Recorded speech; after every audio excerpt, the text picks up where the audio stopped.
సరేండి, ఏం చెప్తున్నాడు? మీరు భూ సంబంధులు, నేను పరలోక సంబంధిని.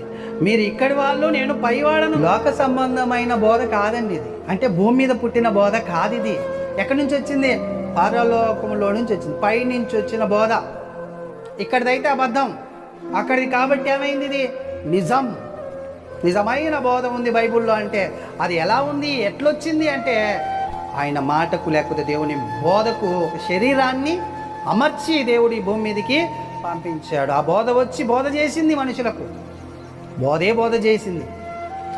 కానీ ఈయనే వాళ్ళు లేకుండా అయిపోయారు. అందుకని ఆయన కోపం, నేను ఆయననని మీరు నమ్మకపోతే, విశ్వసించకపోతే వాడు వాని పాపంలోనే ఉండి సస్తాడు, వాడు ఆడించాడికి పాతాళంలోనికి వెళ్తాడు అని తెలియజేస్తున్నాడు యేసుక్రీస్తు. ఇంత ఖచ్చితంగా చెప్తారండి. నిజమైన బోధ దానికి ఖచ్చితత్వం ఉంటుంది, నిశ్చయత ఉంటుంది. అబద్ధమైన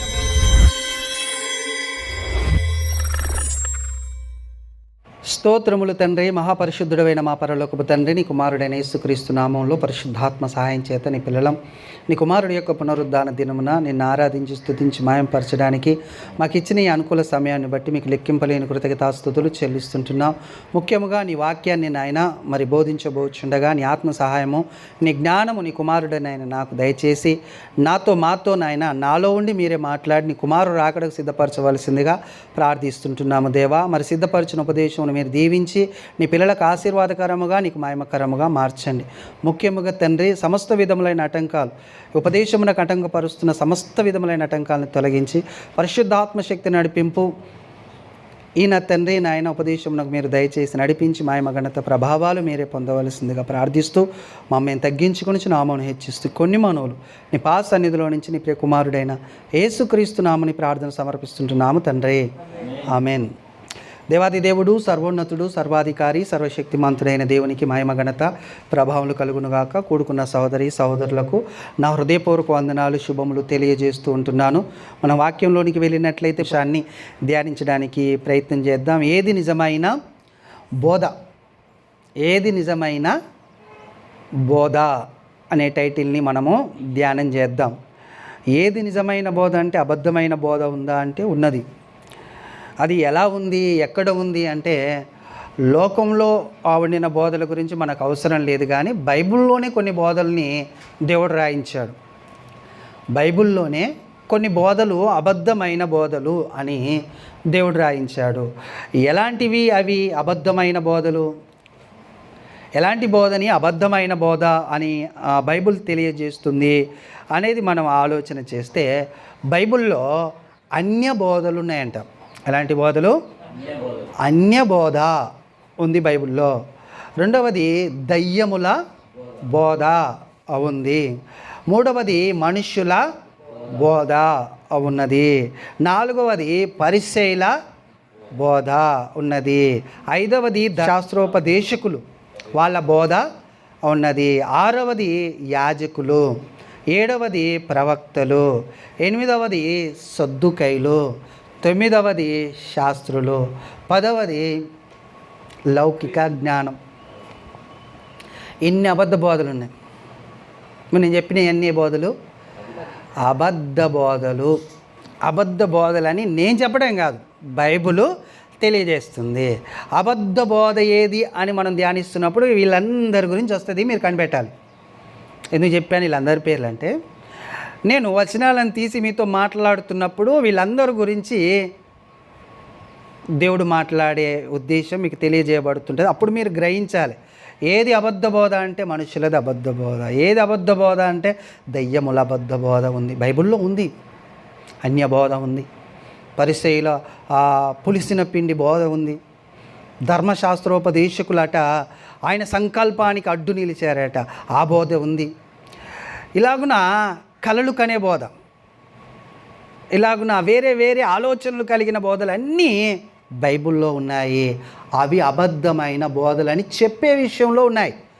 ఇది నమ్మమని చెప్పలేదు, అవి అబద్ధమైనవి అని చెప్పి మిమ్మల్ని నమ్మించడానికి దేవుడు బైబిల్లో రాయించాడనమాట. అర్థమవుతుందండి? అందుకు అబద్ధమైన బోధని మనం ధ్యానిస్తున్నప్పుడు వాటిని అన్నిటిని చూడాలి. తర్వాత నిజమైన బోధ ఏందో మనము ధ్యానం చేద్దాం. మొదటిగా అబద్ధమైన బోధని మనము ధ్యానం చేద్దాం. యేసుక్రీస్తు ప్రభువారు ఈ భూమి మీద నడియాడుతున్న కాలంలో ఒక మాట చెప్పాడు. ప్రజలందరినీ చూస్తూ, శిష్యులందరినీ చూస్తూ ఒక మాట ఏమన్నాడంటే, అమ్మా అయ్యా, మీరు ఏమి వినుచున్నారో అది జాగ్రత్తగా చూచుకొనుడి. ఎందుకయ్యా జాగ్రత్తగా చూసుకోవాలి అని అంటే, మనుషుడు ఏ కొలతతోనైతే కొలుస్తాడో అదే కొలతతో కొలవబడుతుంది. కాబట్టి మీరు వినుచున్నది జాగ్రత్తగా చూచుకొనుడి అన్నాడు. అబ్బా, ఆలోచించి చూడండి. ఈ వినటానికి దేవుడు తీర్పు తీర్చడానికి, లేకపోతే మనకు వచ్చే ప్రతిఫలానికి ఏముందట?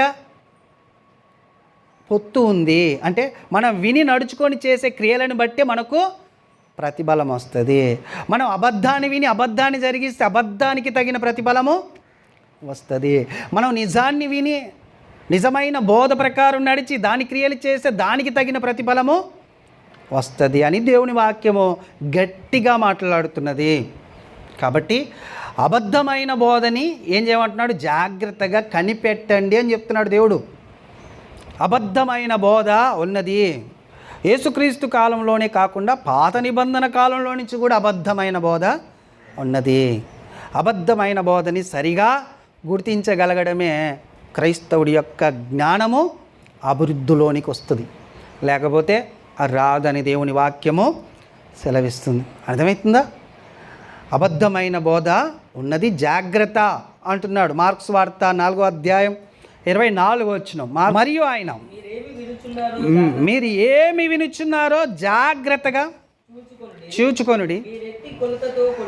మీరు ఎట్టి కొలతతో కొలుస్తారో. ఎవరు చెప్పారు ఈ మాట? ఎవరు చెప్పారండి? యేసుక్రీస్తు ప్రభువారు చెప్పారు. ఏమని? మీరు ఎలాగునైతే కొలుస్తారో అలాగునే కొలవబడుతుంది మీకు. అంటే ఏమి విత్తుతారో అదే కోస్తారు అనడానికి ఇది ఉపమానంగా ఉంటుంది అన్నమాట. అర్థమవుతుందా మీకు? కాబట్టి బాగా ఆలోచన చేయాలి, బాగా అర్థం చేసుకోవాలి. ఏం అర్థం చేసుకోవాలి?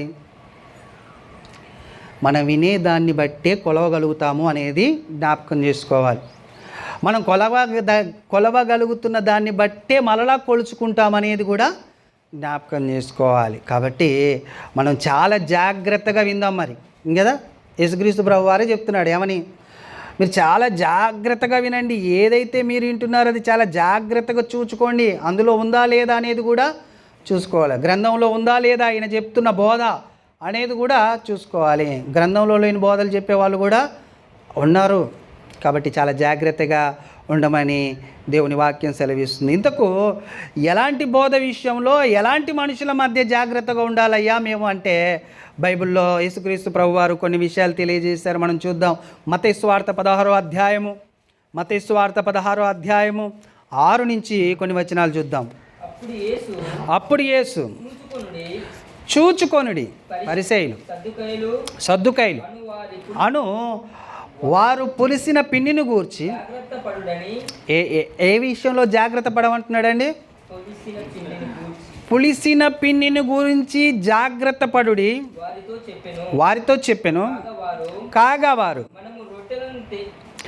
వాళ్ళేమనుకుంటున్నారంటే, అయ్యా పరిసయ్యులు సద్దుకైలు అనే పులిసిన పిండి, లేకపోతే ధర్మశాస్త్రోపదేశకులు, లేకపోతే శాస్త్రులు, అక్కడ ఉండిన వారు యాజకులు కానీ వీళ్ళందరి పులిసిన పిండి గురించిన ఆలోచన మీరు కలిగి ఉండాలి.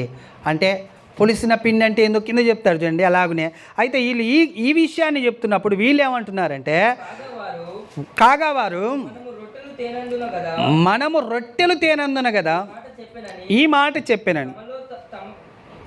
తమలో తాము అదనమాట. శిష్యులకు ఎంత జ్ఞానం ఉంది చూడండి. అయ్యా పరిసయ్యులు సద్దుకాయలు అను వారి పులిసిన పిండిని గురించి జాగ్రత్త పడమండి యేసుక్రీస్తు చెప్తే, వీళ్ళు ఏమనుకుంటున్నారు? అయ్యా ఊరికనన్నా మరిచి వస్తుందేంద్రా మనం, ఆ పిండి తెచ్చి 2 రొట్టెలు చేసి ఇస్తే అయిపోవు, ఈ మాట పడాల్సి వచ్చింది మనం అని వీళ్ళు అనుకుంటున్నారు. వీళ్ళు దేని గురించి అనుకుంటున్నారు? రొట్టెలు. వీళ్ళ ఆలోచన ఏ సంబంధమైంది? శరీర సంబంధమైన ఆలోచన. ఎవరితో కలిసి నడుస్తూ ఆ ఆలోచన మీద ఉన్నారు వీళ్ళంటే యేసుక్రీస్తు ప్రభువారు. యేసుక్రీస్తు ప్రభువారు చెప్తున్న విషయాన్ని వీళ్ళు దేనికి ఆపాదించుకుంటున్నారు? శరీరానికి ఆపాదించుకుంటున్నారు. అక్కడ ఉండిన శిష్యుల యొక్క జ్ఞానం ఎలా ఉందో కదా. దేవుని వాక్యము దేనికి ఆపాదించుకోవాలి అంటే ఆత్మకు ఆపాదించుకోవాలి. ఆత్మకు ఆరోగ్యం కావాలి, ఆత్మకు స్వస్థత కావాలి, ఆత్మకు స్నానం కావాలి. స్నానం కూడా నిన్న మనం ధ్యానించాం. రోజు 2 సార్లు మనం స్నానం చేస్తాము, మరి ఆత్మకు స్నానం వద్దా అంటే స్నానం చేయించాలి. ఎలా చేయించాలి? ఉదక స్నానం అన్నాడు యేసుక్రీస్తు ప్రభువారు. అయితే అంటే వాక్యము ద్వారా ఆత్మకు స్నానం కదండి. ఆత్మలని రక్షించుటకంటే ఆత్మకు ఏం కావాలి? రక్షణ కూడా కావాలి. శరీరానికే రక్షణ, శరీరానికే స్నానం, శరీరానికే నెమ్మది, శరీరానికే అంతటినీ ఆపాదించుకుంటున్నారు. కానీ ఆత్మ అనేది ఒకటి ఉంది సహోదరుడా అని దేవుడు చెప్తున్నాడు అనమాట. వీళ్ళు దేనికి ఆపాదించుకుంటున్నారు ఆయన చెప్పిన విషయాన్ని? శరీరం. రొట్టెలు ఏమైతుందిరా, మనం పిండి పీసుకింది ఇంట్లోనే పెట్టి వస్తుంది, ఆ పిండి తెస్తే అయిపో, పిండి గురించి మాట్లాడుతున్నాడు ఈయన అని అనుకుంటున్నాడు అనమాట. ఇంకేదండి, అలాగున్న క్రైస్తవులు కూడా ఉండకూడదని. ఇది ఆత్మ సంబంధమైనది. మన శరీరాన్ని 3 పూటలను ఎలాగనైతే ఆహారం పెట్టి పోషిస్తున్నామో దీనికి వాక్యం అనే ఆహారం ఖచ్చితంగా కావాలి. అది ఉంటేనే అది బలంగా నడవగలుగుతుంది. ఆంతర్య పురుషుడు దినదినం బలపరచబడాలి. బాహ్య పురుషుడు కుషించిపోతాడు, వానికి ఎంత పెట్టినాడు కుషించిపోతాడు. వానికి నువ్వు ఎంత పెట్టు కదండి, కింటాలు రైస్ అయిపోద్ది, కిలోలు టన్నులు ఈ లోకంలో అన్నీ ఇట్లనే ఉంటాడు. మళ్ళా ఎవరు? బాహ్య పురుషుడు. ఇంకింత ఏమన్నా అంటే కుంగిపోతాను కానీ పైకైతే వచ్చేది లేదనమాట. అలాంటిది శరీరం. కానీ ఈ శరీరం రొట్టెల గురించి ఆలోచిస్తున్నారు ఎవరయ్యా అంటే శిష్యులు. ఇంకొంచెం కిందికి రండి. అయితే ఏం చెప్తున్నాడు ఆయన? యేసు అది ఎరిగి అల్ప విశ్వాసులారు, మన యొద్ద రొట్టెలు లేవని కదా. అంతేనే కదండి. రొట్టెలు ప్రత్యేకంగా చేసి తీసుకొని రావాల్సిన అవసరం లేదు. ప్రార్థన చేసి దేవా అంటే రొట్టెలు వస్తాయి. మన కాడ రొట్టెలు లేవని మీరు ఎందుకు అనుకుంటున్నారు? రొట్టెలు లేవా మన కాడ? 5,000 మందికి ఎట్ట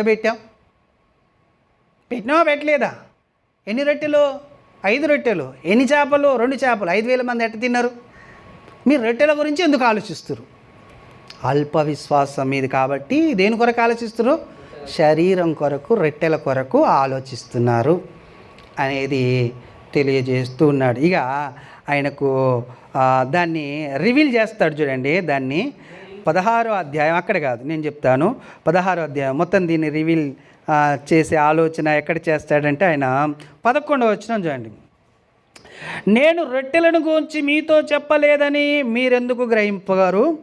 పరిసయ్యులు సద్దుకాయలు అణువారి పులిసిన పిండిని గూర్చియే జాగ్రత్త పడుడని చెప్పాను. అప్పుడు అర్థమయ్యి, అప్పుడు రొట్టెల పులిసిన పిండిని గూర్చి కాదు కానీ పరిసయ్యులు సద్దుకాయలు అణువారి బోధన గూర్చియే జాగ్రత్త పడవలనని ఆయన తనతో చెప్పానని వారు గ్రహించారు. విప్పితే కానీ, మర్మాన్ని విప్పి చెబితే కానీ అర్థం చేసుకోలేని పరిస్థితుల్లో పాలు తాగే వాళ్ళలాగున, బలమైన ఆహారం తినలేని వారిలాగున, తిని నడిచే వారిలాగున నడుస్తలేరు శిష్యులు. ఎలా నడుస్తున్నారు? ఇంకా పసిపిల్లల్లాగున, ఇంకా బెత్తం పట్టుకొని నడవండి, మీరు నడవండి అని చెప్పే ఆలోచనలోనే శిష్యులు అక్కడ కనబడుతున్నారు.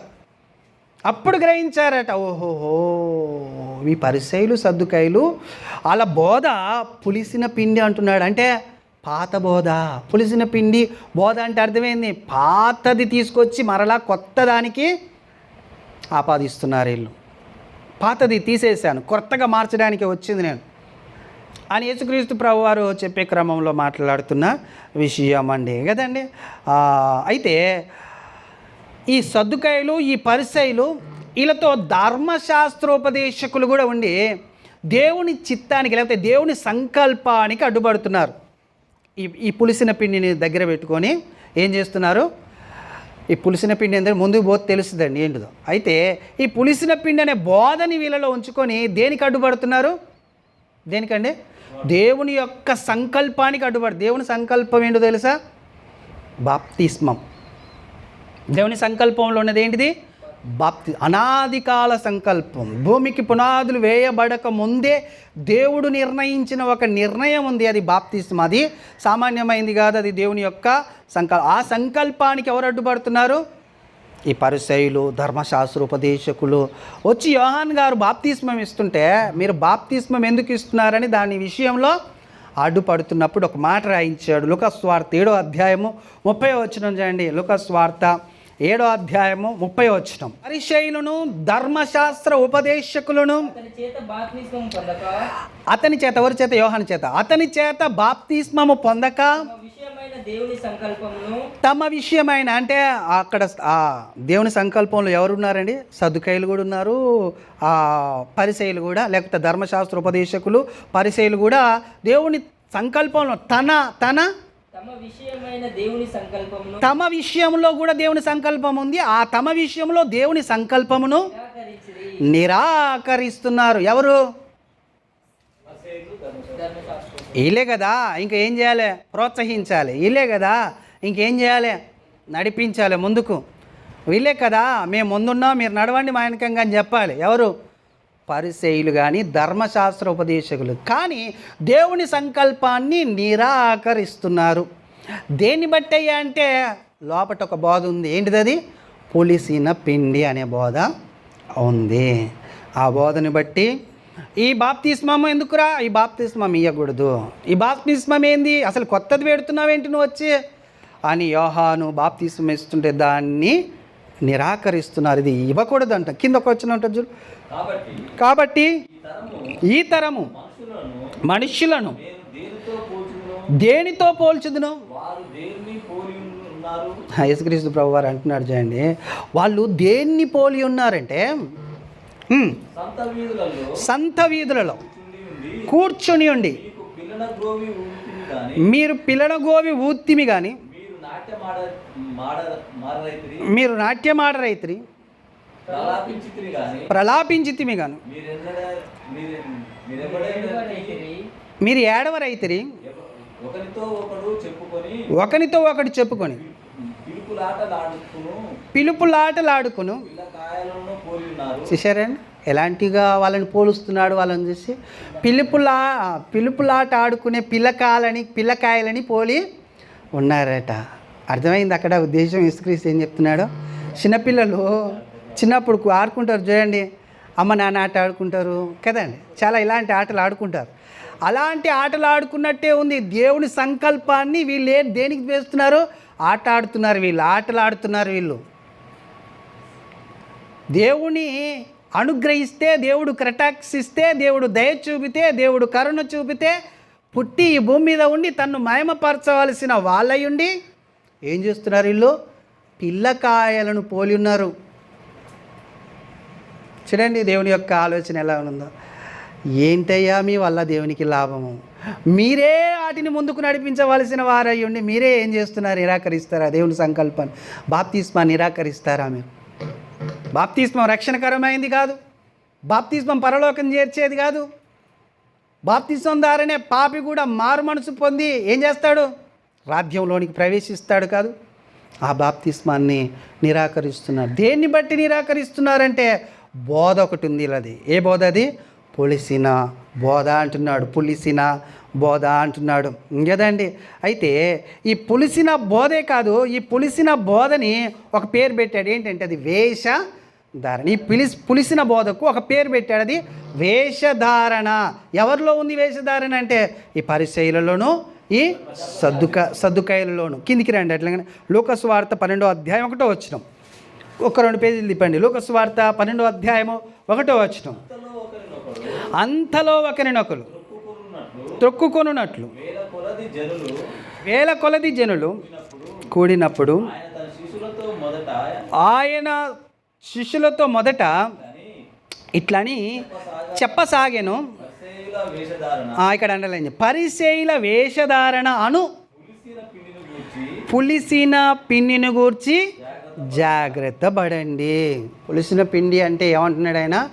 వేషధారణ. ఏంటండి? పులిసిన పిండి, వేషధారణను పులిసిన పిండిని గురించి జాగ్రత్త పడండి. వేషధారణ అంటే తెలుసు కానీ ద్విమనస్కు, లేకపోతే ద్విమనస్కులు, లేకపోతే రెండు తలంపుల గలవారు, లేకపోతే నునివెచ్చని స్థితి గలవాళ్ళు అనేది వేషధారణ కిందికి వస్తుంది. ఈ వేషధారణ ఎవరిలో కనబడుతున్నది? ఎందుకు కనబడుతున్నది? లోపట పులిసిన పిండి ఉంది, ఆ బోధ ఉంది, పులిసిన పిండిని గూర్చిన బోధ ఉంది. కాబట్టి ఎలా కనబడుతుంది? వేషధారణ వలె వాళ్ళు కనబడుతున్నారు అనేది. అయితే దేవుడు ఏమంటాడంటే, ఇది కొంచెమైనా కానీ, ఏది ఈ పులిసిన పిండి కొంచెమైనా కానీ ఆ ముద్దంతా ఏం చేస్తుందట?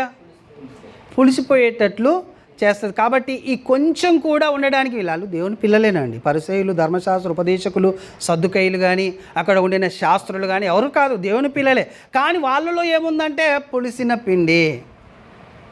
పిండి అనే బోధ ఉంది, వేషధారణ అనే స్థితి ఉంది, దుర్మార్గత, దుష్టత్వము వాళ్ళలో ఉంది. అది ఎవరు చూస్తున్నారు? యేసుక్రీస్తు ప్రభు వారు చూసి చెప్తున్నాడండి. ఇదంతా ఎలాంటిది ఆలోచన అంటే అది పాత ఆలోచన, పులిసిన ఆలోచన, తీసేసేది, పారేసేది, తోసేసేది, వాటిని అసలు అనుసరించకుండా నడవలసినది వీళ్ళు ఏం చేస్తున్నారంటే దాన్నే అనుసరించి మరలా దాన్ని అనుసరిస్తూ దేవుని సంకల్పానికి అడ్డము వస్తున్నారు అనేది గలతీ పత్రిక 5వ అధ్యాయము 9వ వచనం. గలతీ పత్రిక 5వ అధ్యాయము 9వ వచనమును వేరుగా ఆలోచింపరని ప్రభువునందు మిమ్మును గూర్చి నేను నమ్ముకొనిచున్నాను. అయ్యా, పులిసిన పిండి కొంచెమైనా కానీ ముద్దంతా ఖరాబు చేస్తుంది. మరలా పాత గలతీలకు రాస్తూ చెప్తున్నాడు, మరలా పాతది ఏదైతుందో మరలా తీసుకొచ్చి కొత్తదానికి ఆపాదించకండి, దాన్ని తీసేయండి, పక్కకు తీసేసి మీరు క్రొత్తగా నూతనంగా మంచిగా నడవడానికి ప్రయత్నం చేయండి అని చెప్తున్నాడు. అందుచేత పులిసిన పిండి పనికిరాదండి దేవుని దృష్టిలో, లేకపోతే దేవుని ఉద్దేశంలో, దేవుని ఎదుట ఆ పాత స్థితి పనికిరాదు. మీరు బాగా ఆలోచించండి.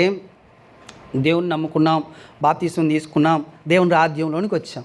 మరలా ఏదన్నా ఒక్కటి పాతది మనలోనికి వచ్చింది అనుకోండి, పాత ఆలోచన, పాత స్థితిలో ఉండినప్పుడు నేను సిగరెట్ తాగుతున్నాను అనుకోండి, మరలా నేను బాప్తిసం తీసుకున్నాక కూడా అదే తాగాను అనుకోండి, అది పులిసిన పిండి అంటున్నాడు అనమాట. అది కొంచెమైనా ఏం చేస్తుందంటే నా జీవితం మొత్తం ఏం చేస్తుంది? అది ఖరాబ్ చేస్తుంది. అందుకని యాకోబు పత్రికలో 9 ఆజ్ఞలు చేసి ఒక్క ఆజ్ఞ చేయకుండా ఈ 9 కూడా ఏమైపోతాయి? 0. కాబట్టి మీరేం చేయాలి? గింత కూడా పులిసిన పిండి అనేది ఉండనీయొద్దు. ఆయన పరిశుద్ధుడు, పవిత్రుడు కదా, నిష్కలంకుడు, నిష్కాపాట్యము, గొప్ప దేవుడు, ఆయన బలవంతుడు కదా. అలాగనే మనం కూడా ఉండాలి అనేది దేవుని వాక్యము సెలవిస్తుంది. అందుకనే పులిసిన పిండిని తీసేయండి, పారేయండి, దాన్ని బట్టి మీరు అతిశయపడకండి అంటే. సంఘాలకైతే ఏం చెప్పాడు తెలుసా అండి? మనం కొన్ని రోజులు ధ్యానించాం కూడా ఆ పాఠాన్ని. ఇదిగో ఊరికి చదవండి, అక్కడ 1 కొరింథీ పత్రిక 5వ అధ్యాయం 2వ వచనం చూడండి. ఇట్లుండి మీరు ఉప్పొంగుచున్నారే కానీ మీరు ఎంత మాత్రము దుఃఖపడి ఇలాంటి కార్యములు చేసిన వారిని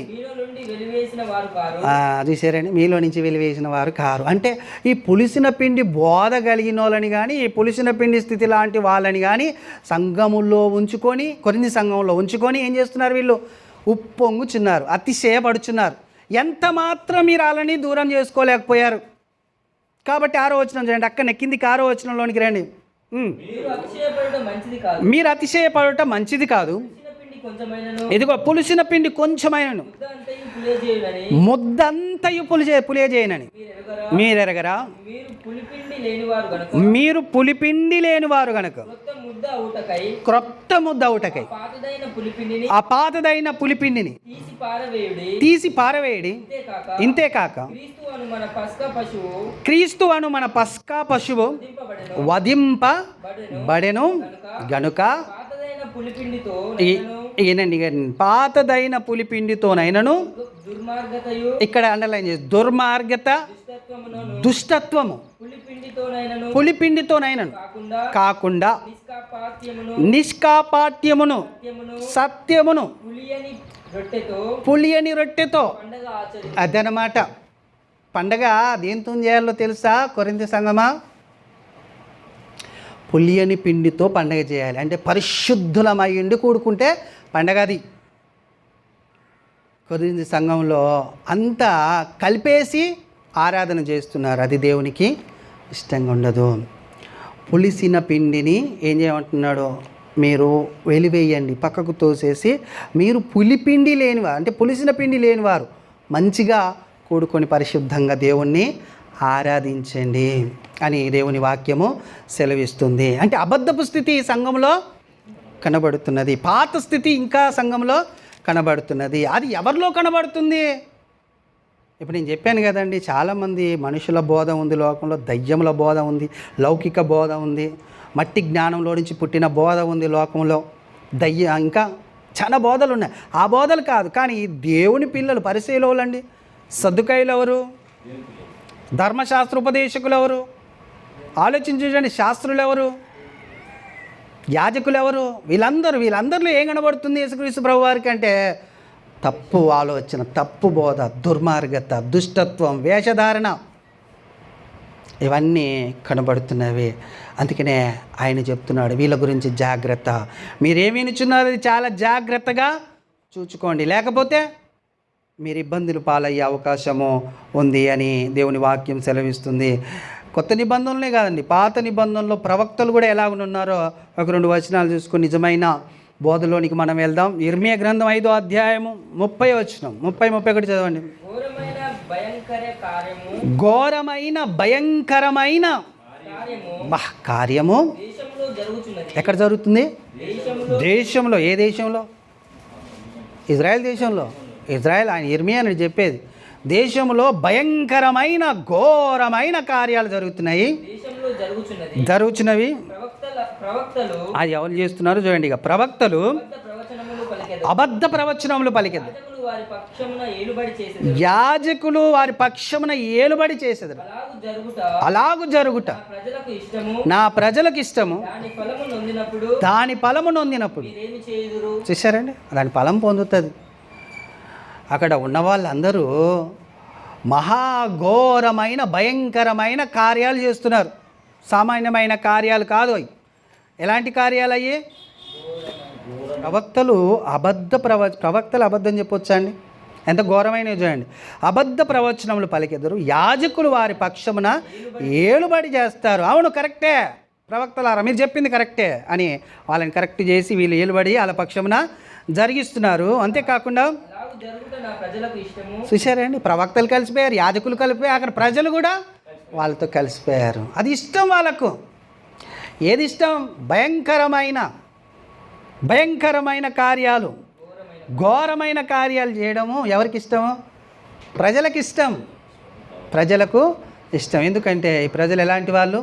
దురదశవులు కలిగిన వాళ్ళు, లోకానుసారమైన విషయాల మీద మక్కువ కలిగిన, ఇష్టం కలిగిన వాళ్ళు, శరీర సంబంధమైన బోధల్ని, శరీర సంబంధమైన విషయంలో జరుగు కార్యాలని, క్రియల్ని ఎక్కువగా ఆపేక్షించేవారు. ఆత్మ సంబంధమైన విషయంలో ఈ బైబిల్ను ఆపాదించుకుంటే ఈ పాటికి యేసుక్రీస్తు ఇక్కడికి వచ్చి వెళ్ళిపోయిన కాలం నుంచి ఇప్పటి వరకు ఎంతమంది అండి ఆయన వైపుకు తిరిగి రెండో రాకడ వచ్చేసి ఆయన మనల్ని తీసుకెళ్ళి పరలోక రాజ్యంలో ఉంచే టైం ఎప్పుడూ అయిపోయేది. కానీ 90% మనుషులు ఇది శరీరానికి ఆపాదించు. ప్రజలు అలాగనే ఉన్నారు, ప్రవక్తలు అలాగనే ఉన్నారు, యాజకులు కూడా. అర్థమైందండి? ఎవరు బోధిస్తున్నారు? మొదట మీకు చెప్పాను కొంతమంది పేర్లు, వాళ్ళందరి పేర్లు వస్తున్నాయా? పరిసయ్యులు, సద్దుకాయలు, ధర్మశాస్త్ర ఉపదేశకులు, ఇక్కడ ప్రవక్తలు, యాజకులు, ఇక మనుషులు, దయ్యాలు, ఇంకా అన్య బోధలు కూడా వస్తాయి రాబోతున్నాయి. వాటిని గమనించండి మీరు. ఎవరు అబద్ధ బోధకులు, మరి నిజమైన బోధకులు ఎవరో కూడా మనము చూడబోతున్నాం. అయితే వీళ్ళకు తగిన ప్రతిఫలం ఏమైందట? వస్తుంది అంటున్నాడు. దానికి ఫలము నొందునప్పుడు మీరేమి దానికి ఒక ఫలం ఉంది రే నాయన. మీరు ఇష్టపడుతున్నారు వాళ్ళు చెప్తున్న బోధల్ని, మీరు అంగీకరిస్తున్నారు వాళ్ళు చెప్తున్న బోధల్ని, కానీ దానికి ఒక ఫలం ఉంది అని దేవుని వాక్యం సెలవిస్తుంది. అక్కడనే 6వ అధ్యాయము 13వ వచనం చూడండి. ఏందో ఆ ఫలం చూద్దాం. 6వ అధ్యాయం 13వ వచనం. అల్పులేమి గనులేమి వారందరూ మోసం చేసి దోచుకునివారు, ప్రవక్తలేమి యాజకులేమి అందరూ వంచకులు. ఇక చూడండి, వాళ్ళు చేసేది ఏంటంటే, అసలు తప్పు ఏంటంటే, సమాధానమే లేని సమయమున సమాధానం అని చెప్పుచు నా ప్రజలకున్న గాయములు నా ప్రజలకున్న గాయములను పై పైన మాత్రమే బాగు చేయుదురు. ఎవరు? ప్రవక్తలు, యాజకులు. ఏమని చెప్తున్నారు? సమాధానమే లేని సమయంలో సమాధానం ఉంది అని చెప్తున్నారు. పాత నిబంధనలో వాళ్ళకి సమాధానం లేదు. ఎందుకంటే వీళ్ళు దేవునికి చేయకూడని కార్యాలు చేసి శిక్షలోనికి వెళ్ళే సమయం అది. నెబుకద్నెజరు వచ్చి వీళ్ళని పట్టుకొని పోయి 70 సంవత్సరాలు అక్కడ బానిస స్థితిలో ఉంచవలసిన సమయం. వస్తున్నాడు ఉత్తర దిక్కు నుంచి శత్రువు. కానీ వీళ్ళు ఏం చేస్తున్నారు? సమాధానం ఉంది, మీకు భయపడకండి, మేమున్నాం అని చెప్తున్నారు ప్రవక్తలు, యాజకులు. దానికి ప్రజలు ఇష్టపడి అవును మనకు సమాధానం ఉంది. ఎందుకో? మనకు దేవుడు ఉన్నాడు కదా. మరలా ఎవరి మీద ఆధారం? వీళ్ళు దేవుని మీదనే ఆధారం. చేసి అన్ని ఏ పనులు లోకంలో గమ్మది కూడా సామెతలు, మనం అవి వాడొద్దు. కానీ చేసేయేమో ఆ పనులు, కానీ నమ్మకం విశ్వాసం దేని మీద పెడుతున్నారు? దేవుని మీద పెడుతున్నారు. కాబట్టి కోపం వచ్చేసి వీళ్ళకి తగిన ప్రతిఫలం కింద చూడండి. కింద వచ్చిన వాళ్ళు ఏం చేస్తానంటున్నాడు? వారు తాము హేయ క్రియలు చేయుచున్నందున సిగ్గుపడవలసి వచ్చును కానీ వారు ఏ మాత్రమును సిగ్గుపడరు. అవమానము నొందితిమని వారికి తోచనే లేదు గనుక పడిపో వారితో వారు పడిపోతారు. నేను వారిని విమర్శించు కాలమున వారి తొట్టిల్లుదురని. చూశారండి? విమర్శించు కాలం అనేది ఒకటి ఉంది. ఆ కాలమున వాళ్ళు ఏం చేస్తారు? త్రొట్టిల్లుతారు. ఆ కాలమున వాళ్ళు ఏం చేస్తారు? పడిపోతారు. ఆ కాలములో వాళ్ళు ఏం చేస్తారు? విమర్శ దినమున తీర్పు తప్పకుండా వాళ్ళు పొందుతారు. కాబట్టి ఆలోచన చేయండి.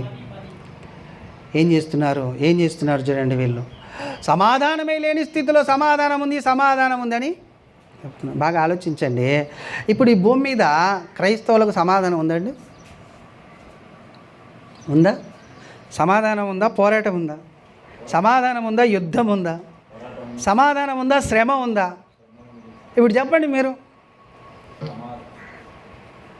కానీ ఇప్పుడు ఏం చేస్తారు? చాలామంది బోధకుల్ని మీరు చూడండి, మీరు ఒక రేంజ్లో ఉంటారు ఈ భూమి మీద అని చెప్తారు. లేదు, ఆ బోధకాడికి వెళ్దాం. నిజమైన బోధ ఏదో, అబద్ధమైన బోధ ఏందో మనము బైబిల్ నుంచి ధ్యానం చేయాలి. నేను చెప్తున్న ఈ మాటలు వింటే లోపటోళ్ళకే కాదు హృదయం గాయమయ్యేది. ఇక్కడ ఈ యూట్యూబ్లో అయిన వాళ్ళు ఎంతమంది ఇబ్బంది పడతారో కూడా తెలియదు. కానీ నిజం చెప్పాలి, తప్పదు. అంతేనే కాదండి? అబద్ధం చెప్పొచ్చా? అబద్ధమే చెప్తున్నారు. వీళ్ళు ఏమంటున్నారు? సమాధానమే లేని సమయంలో నీకు సమాధానం చెప్తుంటే వాళ్ళు ఏకీభవిస్తున్నారు. యాజకులు, ప్రజలేమో ఇష్టపడుతున్నారు. దేవుడు ఏమంటున్నాడంటే, అరే మీరు కింద పడిపోతారు, పడే వాళ్ళతో మీరు పడిపోతారు, అంటే లోకంలో పడిపోతారు వాళ్ళు, ఆ పాతాళంలో మీరు కూడా ఆడికే వెళ్తారు అని దేవుడు చెప్తారు. మీరు తప్పకుండా ఏమవుతారు? విమర్శ దినమున ఏమవుతారు? త్రొట్టిల్లుతారు, కృంగిపోతారు మీరు.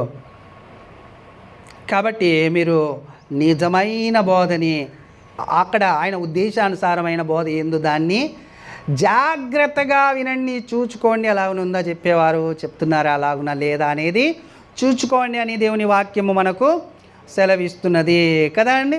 ఇప్పుడు అర్థమవుతుందా? సమాధానం లేని సమయంలో సమాధానం చెప్పడమే అబద్ధమైన బోధ. అబద్ధమైన బోధ ఏంటంటే, ఈ భూమి మీద మనకు సమాధానం ఉంది, ఈ భూమి మీద మనం గొప్పగా బతుకుతాం, ఈ భూమి మీద నువ్వు ఆ వ్యాపారం చేయి, ఈ వ్యాపారం చేయి, అదిగో ఇదిగో కాదు. రెండు విషయాలు చెప్పాను. నీతి రాధ్యాన్ని నువ్వు మొదట వెతుకు, నీకేం కావాలో దేవుడు అవి ఇస్తాడు. రెండవది, నీ ప్రతి అవసరం యేసుక్రీస్తు మహిమలో దేవుడు తీరుస్తాడు. ఈ రెండు గట్టిగా పట్టుకున్నామంటే ఇక శరీర సంబంధానికి కావాల్సింది మనకు ఏం లేదు. ఆత్మని రక్షించుకునే పనిలోని భూమి మీద ఉండమని చెప్తుంది బైబుల్. కానీ అందరూ ఏం చెప్తారు తెలుసా? ప్రవక్తలే, మరలా యాజకులే, మరలా ధర్మశాస్త్ర ఉపదేశకులే, శాస్త్రులే,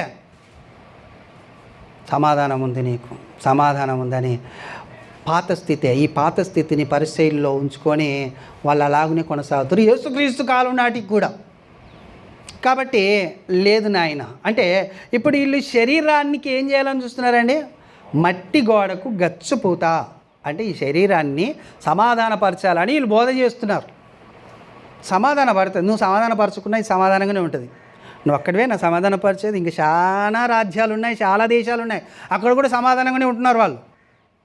నువ్వు శరీరాన్ని సమాధానపరచవలసిన అవసరం ఏం లేదు. కానీ నువ్వు పరచవలసింది ఏంటంటే అటు దేవుణ్ణి సమాధానపరచాలి, ఇటు ఆత్మని సమాధానపరచాలి. దేవుని సంబంధమైనది ఆత్మ, లోక సంబంధమైనది శరీరం. ఈ శరీరాన్ని సమాధానపరచుకోవడానికి ప్రయత్నం చేస్తే ఆత్మని కోల్పోవాల్సిన అవసరము ఉంటుంది. దేవుడికి ఖచ్చితంగా కోపం ఎందుకు వస్తుంది తెలుసా? నా ఆత్మని నశింపజేస్తున్నాడు. ఆత్మ మనది కాదండి. దేవుడి కోపం ఎందుకు వస్తుందంటే, ఎందుకు నేను విమర్శన కాలంలో మిమ్మల్ని శిక్షిస్తానని చెప్తున్నాడంటే, అసలు పాతాళం ఎందుకు సృష్టించాడు దేవుడు అని అంటే, ఆయన ఆత్మని మనం ఏం చేస్తున్నాం? నశింపజేస్తున్నాం. ఆయనది సొంతం ఆత్మది. ఆయన మన రాశిక నంద్రంలో ఏముదేడట? జీవవాయువు ఉదగా మనిషి జీవాత్మ. ఆయన లేకపోతే ఇది చెత్త, ఇది మట్టి, ఇది డస్ట్, ఇది పొట్టు. మరి ఈ పొట్టు గురించి మీరు ఆలోచిస్తున్న ఆత్మ గురించి నేను ఆలోచిస్తున్నానని ఆయన అంటున్నాడు అనమాట. ఈ శరీర సంబంధమైన బోధలు కాదు నాయన, ఇక నేను నా బోధకు లేకపోతే నా మాటకు ఒక శరీరాన్ని ఇచ్చి భూమి మీదకి పంపిస్తాను, వీళ్ళు ఇంట్లో లేరుగా అని దేవుడు ఏం చేశాడు? యేసుక్రీస్తు ప్రభువారిని భూమి మీదకి పంపించాడు. ఆది యందు వాక్యం ఉండెను, ఆ వాక్యము దేవుని యొద్ద ఉండెను, ఆ వాక్యము దేవుడై ఉండెను, ఆ వాక్యమే కృపా సత్య సంపూర్ణునిగా ఈ భూమి మీదకి దిగి వచ్చి మన మధ్యలో సంచరించింది. బోధ, వాక్యం, మాట శరీరం దాల్చిందిగా మాట్లాడుతుంది భూమి మీదకి వచ్చి. ఎవడు మాట్లాడుతుంది? ఇన్ని రోజులు చెప్పిన యాజకులు, ఇన్ని రోజులు చెప్పిన పరిసయ్యులు, ఇన్ని రోజులు చేసిన బోధలన్నీ తప్పు అని చెప్తున్నది. వాళ్ళు పులిసిన పిండి అని చెప్తున్నది. వాళ్ళు దుర్మార్గత, దుష్టత్వం, వేషధారణ అన్ని స్థితులు కలిగిన వారు అని బోధ చేస్తుంది. దేవుని మాట బోధ చేస్తుంది భూమి మీదకి వచ్చి. అట్టనే వింటున్నారా? రాళ్ళు తీసుకుంటున్నారు. నువ్వు తప్పు చెప్తున్నావని రాళ్ళు తీసుకొని కొట్టడానికి, కొండపేటు మీదకి తీసుకెళ్ళి ఆంచి కింద పడేసి చంపడానికి, సిలువ వేసి చంపేసి అని గట్టిగా కేకలు వేసి చంపడానికి. ఎవరిని? దేవుని మాట, దేవుని బోధ, దేవుని యొక్క అనాది కాల సంకల్పంలో నుంచి నిర్ణయింపబడిన ఒక మాటకు ఆయన శరీరంనిచ్చి భూమి మీదకి పంపించి బోధ చేపిస్తే అలాంటి పనులలో ఎవరున్నారు? ఇజ్రాయేల్ ప్రజలు ఉన్నారు కదండి. వచ్చి అలాగనే చేస్తున్నా నేనేం ఊకోలేదండి. ఏమన్నాడు తెలుసా? రావడమే ఏమన్నాడో యోహాను సువార్త 8వ అధ్యాయం 44వ వచనం చూడండి. ఆది నుండి వాడు నరహంతకుడై ఉండి సత్యమందు నిలిచినవాడు కాదు, వాని యందు సత్యమే లేదు. వాడు అబద్ధమాడినప్పుడు ఏం అనుసరిస్తాడట? వాని స్వభావమును అనుసరించియే మాట్లాడతాడట. చూడండి, సాతాను వాడి స్వభావమును అనుసరించియే మాట్లాడు. అంటే బోధ ఎలా చేస్తాడు? వాడు స్వభావాన్ని బట్టి బోధ చేస్తాడు కదండి. వేషధారణ అంటే లోపట ఒకటే బయట ఒకటి. అలా లోపట ఒకటి పెట్టుకొని బయటకు ఒకటి మాట్లాడుతుంటారు. ఎవరు? పరిసయ్యులు. అందుకనే మీ లోపట ఉన్నది ఎవరు అనుకుంటున్నారు? మీరు అనుసరిస్తుంది ఎవరిని అనుకుంటున్నారు? మీ తండ్రి ఎవరు అనుకుంటున్నారో తెలుసా మీకు? అపవాది. దయ్యముల బోధకి లోబడిపోయారనమాట. అపవాదిల తండ్రి అంటే అర్థం ఏందండి? దయ్యముల బోధ మరి ఏం చేస్తుంది? విశ్వాసాన్ని చెరిపేస్తుందట. దయ్యముల బోధ దాని గట్టి పనితనం ఏందో తెలుసా? దయ్యం బోధ యొక్క ఫలితం ఏందో తెలుసా? విశ్వాసాన్ని చెడగొట్టడం. చూడండి, 1 తిమోతి పత్రిక 4వ అధ్యాయము 2వ వచనం. దయ్యముల బోధ యందును లక్ష్యముంచి విశ్వాస భ్రష్టులగుదురని ఆత్మ ఏం చేస్తున్నారు? తేటగా చెప్తున్నాడు. ఈ ఆత్మ చెప్తున్నాడు, పరిశుద్ధాత్ముడు చెప్తున్నాడు. ఏమని చెప్తున్నాడు? నాయన దయ్యముల బోధ ఉంది. నాయన దయ్యముల బోధ ఏం చేస్తుంది అంటే మీ విశ్వాసాన్ని చెరిపేస్తుంది, నీ విశ్వాసాన్ని చంపేస్తుంది, నీ విశ్వాసాన్ని తొలగిస్తుంది, నీ విశ్వాసాన్ని నీ నుండి దూరపరుస్తుంది. అది దయ్యముల బోధ. యేసుక్రీస్తు ప్రభువారి కాడికి వచ్చి ఏం చెప్పింది? రాళ్ళను రొట్టెలు చేసుకొని తిను, నాకు సాగిలపడు, ఈ రాధ్యాలన్నీ నావి నేను ఇస్తాను. నువ్వు ఆ శిఖరం మీదకి ఎక్కి దొరికినా నీకేం కాదు తెలుసా? ఇది ఎవరి బోధ? ఇది దయ్యం బోధ. ఈ లోకానుసారమైన ఆలోచనల్ని, ఆశల్ని నీలోనికి చొచ్చి ఏం చేస్తుంది? ఇక్కడనే నువ్వు చాలా గొప్ప స్థితి ఉంది అనుకునే ఆ భావన నీలో కలగజేసి నిన్ను పరలోకం వెళ్ళకుండా ఆపడమే దాని యొక్క పని లక్ష్యం. విశ్వాసం, పరలోకం ఉంది, పరలోకంలో దేవుడు ఉన్నాడు అని నమ్మే ఆ విశ్వాసాన్ని అడ్డగించేది, దేవుని సంకల్పాన్ని నిరార్థకం చేసేదే దయ్యము యొక్క బోధ. దాని కొరకు ప్రయాస పడిపిస్తుంది, దాని కొరకు నిన్ను నడువు నడువు నడువు, అది నీకు దొరకాలి, అది నువ్వు అందుకోవాలి, అది నువ్వు చేరాలి, అది నువ్వు చేయాలి, దాని తర్వాత నరకంలోనికి వెళ్ళాలి అని చెప్తుంది అన్నమాట. అర్థమవుతుందండి? నీ ఆత్మలని రక్షించుటకు శక్తిగల వాక్యం, అక్షయమైన ఆహారం లేకపోతే అక్షయమైన బోధ. ఆ బోధ కొరకు నువ్వు కష్టపడండి. అక్కడనే 6వ అధ్యాయం, యోహాను సువార్త 6వ అధ్యాయం 27వ వచనం. క్షయమైన ఆహారం కొరకు కష్టపడకుడి గాని నిత్య జీవము కలగజేయు అక్షయమైన ఆహారము కొరకే నిత్య జీవము కలగజేయు అక్షయమైన ఆహారము కొరకే కష్టపడండి. మనుష్య కుమారుడు దానిని మీకు ఇచ్చును. ఎందుకై? తండ్రి అయిన దేవుడు ఆయనకు ఒక శరీరాన్ని ఇచ్చి భూమి మీద పంపించాడు. అందుకు అర్థమవుతుందండి? తండ్రి ఎందుకు పంపించాను నన్ను తెలుసా? మీరు అక్షయమైన ఆహారం కొరకు కష్టపడతలేరు, అక్షయమైన ఆహారాన్ని వెతకడం లేదు, అక్షయమైన ఆహారం కొరకు ప్రయాసపడటం లేదు. దేని కొరకు పడుతున్నారు మరి? క్షయమైన దాని కొరకు. మట్టి మట్టి మట్టి అయిపోతుంది. కానీ పరలోకంలో యుగ యుగాలు సంతోషకరమైన జీవితం, ఆనందకరమైన జీవితం, దుఃఖము లేదు, ఏడుపు లేదు, కష్టము లేదు, బాధ లేదు, ఆనందం. అంతేకాకుండా అక్కడ మరణం లేదు. అక్కడ దేవుని వెలుగే లేకపోతే దేవుని తేజస్తే నీ మీద ప్రకాశింపబడుతూ జీవిస్తున్న జీవితాన్ని అడ్డగిస్తున్నాడు. ఎవరు? దయ్యముల బోధ. కష్టపడి లోకంలోను, బాధపడి లోకంలో నువ్వు మరలా దానికి సపోర్ట్ ఏందో తెలుసా అండి? అబ్బా నా కొడుకు ఏం కష్టపడతాడని చెప్తారు. అంటే నా కొడుకు అంటే నా కొడుకు కాదండి. లోకంలో కొంతమందిని చూసి ఈ మనుషులు ఏం చేస్తుంటారు, ఏం కష్టపడతాడు అయ్యా నా కొడుకు, అలాగే ఆడు ఏ రేంజ్లో పోతాడు, ఆడు ఏమవుతాడు. దాని కొరకు కాదు కష్టపడాల్సింది, దానికి కాదు సంపాదించుకోవాల్సింది. లోకం అక్షయమైనది ఉన్నది ఆ గుడారం కొరకు, ఆ దేహం కొరకు, ఆ నివాసం కొరకు, ఆ లోకం కొరకు కష్టపడమని యేసుక్రీస్తు ప్రభు వారికి శరీరం ఇచ్చి పంపించడని చెప్తున్నాడండి. దాని కొరకు మీరు రాంగ్ రూట్లో వెళ్తున్నారు. మీరు సరళమైన మార్గంలో నడవటం లేదు. గుంటలు ఇంకా ఎత్తు పల్లాలు ఉన్న ఆ బాటను ఎంచుకొని నడుస్తున్నారు. ఏడ పడతారో మీకే తెలియదు. అలా అక్కడ నడవద్దు, దానికి ఆధారం లేదు, ఆ మార్గానికి ఆధారం లేదు అన్నాడండి. నిజమైన బోధలో ఆయన నిజమైన బోధ చేసేటంటే ఏం బోధ అంటే, ఇదిగో నేనే మార్గం, నేనే సత్యం, నేనే జీవం, నేనే జీవాహారం, నన్ను తినువాడు బ్రతుకుతాడు. నన్ను తినువాడు ఏం చేస్తాడు?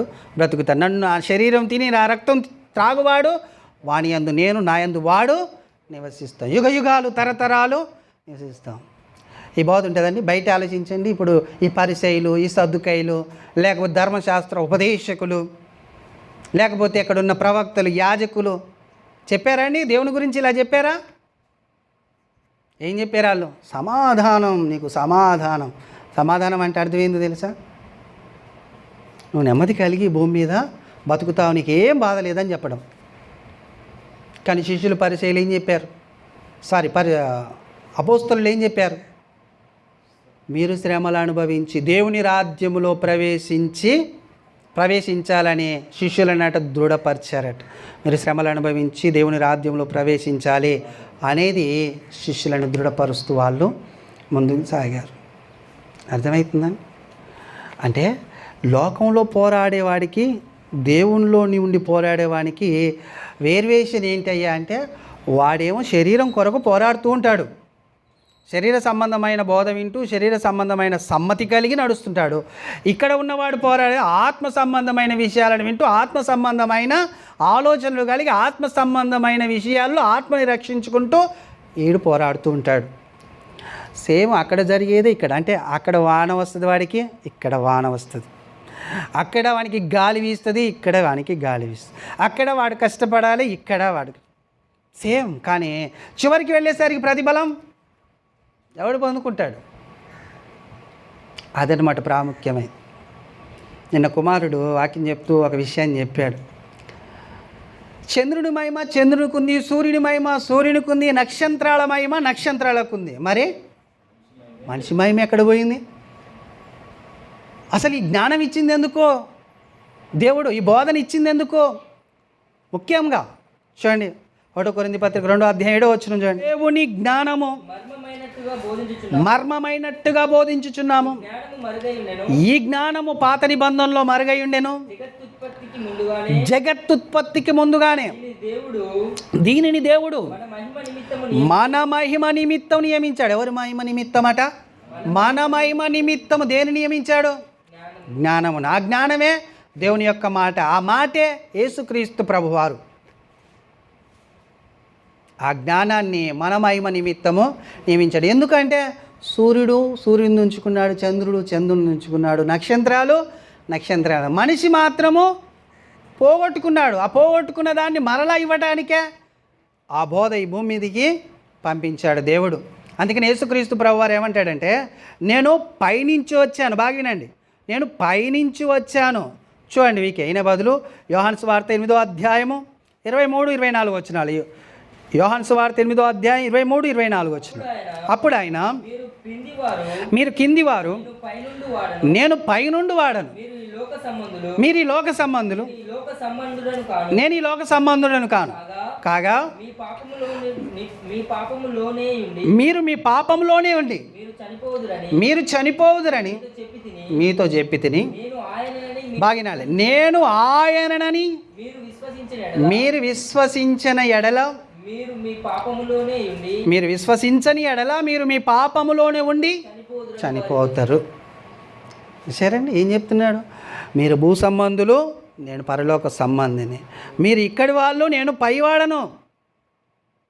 అలాగునని మీరు విశ్వసించకపోతే మీరు పాపములోనే ఉండి చస్తారు మీరు అని చెప్తున్నాడు. అర్థమవుతుంది ఇప్పుడు ఎందుకు చెప్పాను ఈ వచనాన్ని? లోక సంబంధమైన బోధ కాదండి ఇది. అంటే భూమి మీద పుట్టిన బోధ కాదు ఇది. ఎక్కడి నుంచి వచ్చింది? పరలోకంలో నుంచి వచ్చింది, పైనుంచి వచ్చిన బోధ.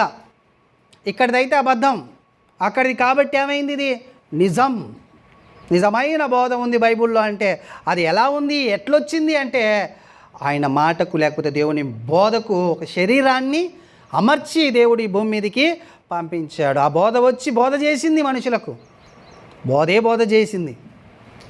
కానీ వినేవాళ్ళు లేకుండా అయిపోయారు. అందుకని ఆయన కోపం, నేను ఆయననని మీరు నమ్మకపోతే, విశ్వసించకపోతే వాడు వాని పాపంలోనే ఉండి సస్తాడు, వాడు ఆడించి ఆడికి పాతాళంలోనికి వెళ్తాడు అని తెలియజేస్తున్నాడు యేసుక్రీస్తు. ఇంత ఖచ్చితంగా చెప్తారండి. నిజమైన బోధ దానికి ఖచ్చితత్వం ఉంటుంది, నిశ్చయత ఉంటుంది.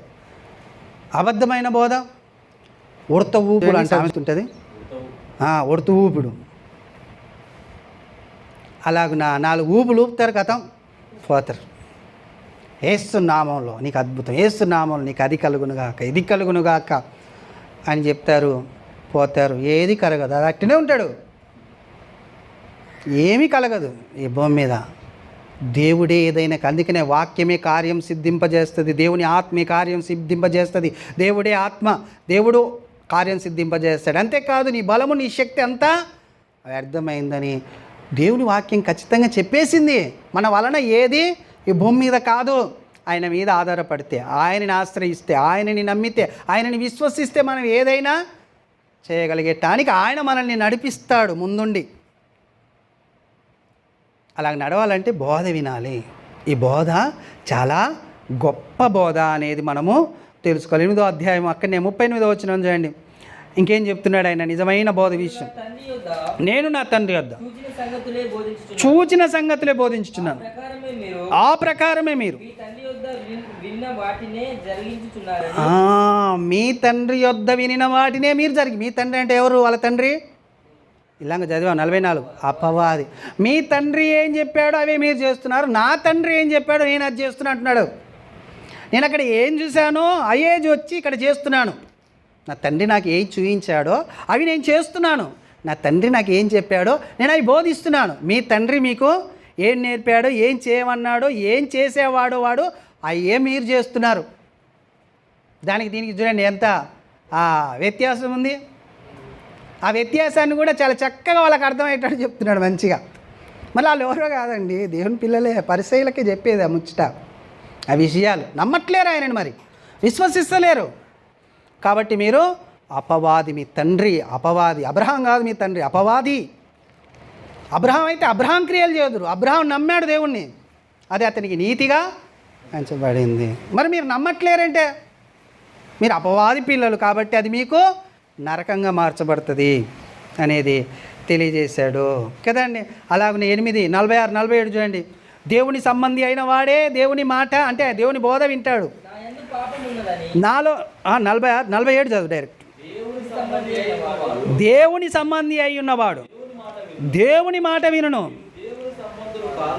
మీరు దేవుని సంబంధులు కారు గనకని. చూశారండి, ఎవరు వింటారని చెప్తున్నారు. నిజమైన బోధ ఎవరు అంగీకరిస్తారు, ఎవరు స్వీకరిస్తారు అని అంటే దేవుని సంబంధులు. దేవుని సంబంధులని ఎట్లా తెలియాలి? దేవుని సంబంధులని ఎట్లా తెలియాలంటే ఆయన యేసుక్రీస్తు ప్రభువారు చెప్తారండి, దేవుని చిత్తమును జరిగించే వాళ్ళు దేవుని సంబంధులు.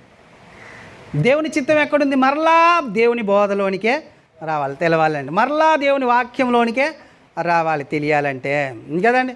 మీకు మంచిగా అర్థం కావాలంటే యోహాను సువార్త 7వ అధ్యాయము 14 నుంచి 18 చదవండి. ఎవరికి ఆయన బోధ అర్థమైద్ది? సగము పండుగ అయినప్పుడు యేసు దేవాలయంలోనికి వెళ్ళి బోధించుచున్నాను. చదువుకొనని ఇతనికి ఈ పాండిత్యం ఎట్లు వచ్చిన చెప్పుకొనిరి. అందుకు యేసు, నేను చేయి బోధ నాది కాదు, నన్ను పంపిన వానిది. ఇక్కడ అండర్లైన్ చేసుకోండి. ఎవడైనను తన చిత్తము చొప్పున చేయ నిశ్చయించుకొని ఎడల గమనిస్తాడట. అది దేవుని వలన కలిగినదో లేక నా అంతటా నేనే బోధించుచున్నాను వాడు తెలుసుకుంటాడు. ఎవరు తెలుసుకుంటాడు ఇది నిజమైన బోధ అని? దేవుని చిత్తము చొప్పున ఎవరైతే నడుచుకుంటారో, ఆ దేవుని చిత్తంలో ఎవరైతే ఉంటారో వాళ్ళు గ్రహిస్తారు, ఎరుగుతారు. ఇది సామాన్యమైన బోధ కాదు, నిజమైన బోధ, దేవుని యొద్ద నుంచి దిగి వచ్చిన బోధ. దీనికి మర్యాదని ఇవ్వాలి, దీనికి గౌరవాన్ని ఇవ్వాలి, దీన్ని సన్మానించాలి అనేది ఎవరు తెలుసుకుంటారయ్యా అంటే చిత్తం తెలిసిన వాళ్ళు, దాంట్లో నడిచిన వాళ్ళు తప్ప ఎవరు తెలుసుకోలేరు. అది 8వ అధ్యాయం, యోహాను 8వ అధ్యాయం 51. ఎప్పుడన్నా విన్నారు ఈ మాటలు? ఎవరైనా విన్నారా ఈ మాటలు? నిజంగా బోధ, ఇలాంటి బోధ ఏం చేశారు? ఆయన ఏమంటున్నాడంటే, మళ్ళా చదువు. ఒకడు నా బోధ మాట అంటే నా బోధ గైకొనిన ఎడల వాడు ఎన్నడూను మరణం పొందడని మీతో నిశ్చయముగా అంతే కదండి. ఎవరు బోధించినా మీరు బాగా ఆలోచించండి, ఇక్కడ బ్రతకడం కొరకు బోధిస్తారు, కానీ మరణం ఉంది అని చెప్తారు. కానీ ఆయన ఏమంటున్నాడంటే, నా మాట గైకొని వాడు సావడని చెప్తున్నాడు. నా మాట గైకొంటే, నా మాట వింటే, దాని ప్రకారం నడిస్తే మరణం లేదంటున్నాడు. మరణము లేని బోధ చేస్తున్నాడు ఆయన వచ్చి. ఎక్కడి నుంచి వచ్చి? పరలోకం. చేయమని ఎవరు చేస్తారు? లోకంలో చాలా బోధలు ఉన్నాయి. నీకు మరణం లేదని చెప్పానండి, ఎంత పెద్ద గ్రంథాలని తీసుకురండి, నీకు మరణం లేదని ఏ గ్రంథమో చెప్పదు. ఆయన చెప్పిండు. ఏం చెప్పిండు? నా మాట ఎవడైతే గైకుంటాడో వానికి మరణం లేదు. అంతేకాదు, నీకు గొప్ప విషయం. అందుకు యూదులు నువ్వు దయ్యం పట్టినవాడవని ఎరుగుదుము. అబ్రహామును ప్రవక్తలను చనిపోయిరి, అయినను ఒకడు నా మాట గైకొనినాడు. నువ్వు చెప్తున్నావు మన తండ్రి అయిన అబ్రహాం చనిపోయాను, గొప్పవాడవా? ప్రవక్తలను చనిపోయారు. అంటే ఆయన ఏమనుకుంటున్నారు? వీళ్ళు ప్రవక్త అనుకుంటున్నారు. ప్రవక్తలు ఎవడు ఇలాంటి విషయాలు చెప్పలే. నా మాట ఇంటే బతుకుతారు మీరని ఎవడు చెప్పలేదు. నువ్వు వాళ్ళకంటే గొప్పోడు ఏమన్నా అని అంటున్నారంట. నమ్మలేకపోతున్నారు ఆయనని. ఎందుకు నమ్మలేకపోతున్నారు? మరణం లేదంటే ఎవరు నమ్ముతారండి? మరణం లేదంటే అసలు ఎవరైనా నమ్ముతారా? ఇంకా అంతకంటే ఒక గొప్ప మాట యోహాను సువార్త 6వ అధ్యాయం చెప్పిన నిజమైన బోధ అంటే ఎలాంటి బోధ చేశాడైనా మనము కొన్నిటిని మనం చూద్దాం. 6వ అధ్యాయము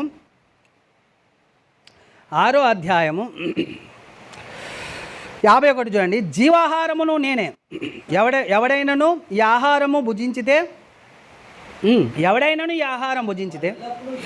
వాడు ఎల్లప్పుడూ జీవించును, మరియు నేను ఇచ్చే ఆహారం లోకమునకు జీవమును కొరకైనా నా శరీరమే అని మీతో నేను నిశ్చయం అంటే ఖచ్చితంగా చెప్తున్నాను. ఇదిగో నేను ఇచ్చే ఆహారం తింటే సావు లేదు వాడికి. ఆ ఆహారం ఏదో కాదు, నేనే అంటున్నాడు. మళ్ళా ఆహారం తింటే మీరు చచ్చిపోరు, ఆహారం ఎవరో కాదు నేనే అంటున్నాడు. బోధ అండి, ఆయన చేసే బోధ ఇది. మనిషిని ఎట్ట తింటారు కింద అంటారు చూడండి. వాళ్ళు కింద 52లో యూదులు ఈయన తన శరీరమును ఎలాగూ తిననీయగలడని ఒకరితో ఒకడు వాదించింది. కావున ఏసిట్లా నేను అగ్గో మనిషి కుమారుని శరీరం తిని ఆయన రక్తం తాగితేనే కానీ కారు, నా శరీరం తిని నా రక్తము త్రాగువాడు